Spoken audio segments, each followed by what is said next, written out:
Red moon, এবং তারপরেই কিন্তু আমরা শুনলাম রাশিয়াতে একটা বিশাল বড় ভূমিকম্প এবং 7 তার রিক্টার স্কেলে তার মাত্রা। তো এইখান থেকে দাঁড়িয়ে আমরা প্রাকৃতিক বিপর্যয় শুনতে পাচ্ছি।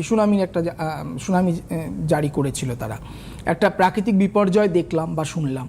আমরা নক্ষত্র পতনের কথা বললাম, আমরা রিসেন্টলি কিছু ইম্পর্টেন্ট ব্যক্তিদেরকে হারালাম।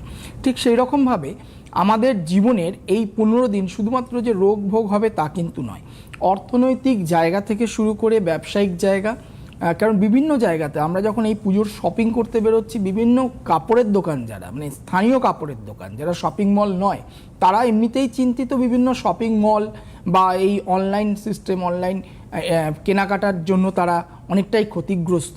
এবার এ বছরটা তারা ক্ষতিগ্রস্ত বৃষ্টির জন্য, কারণ ম্যাক্সিমাম ডে বৃষ্টি, এবং তাদের কিন্তু সেইভাবে যে ধরনের ফ্লোটা আসা দরকার, যে ধরনের গ্রো আসা দরকার ব্যবসায়িক ক্ষেত্রে, সেটা তারা পাচ্ছে না।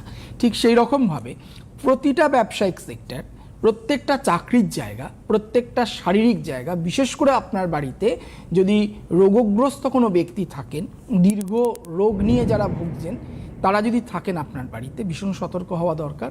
কারণ প্রকৃতি বিরূপ, পাশাপাশি কিন্তু এই যে পরপর দুটো গ্রহণ, যেটা আমাদের জীবনে, গ্রহণ মানেই তো আমরা জানি অন্ধকার, সেই অন্ধকারাচ্ছন্ন জীবন আসার একটা সম্ভাবনা রয়েছে প্রত্যেকের জীবনে। প্রত্যেকে সতর্ক হওয়া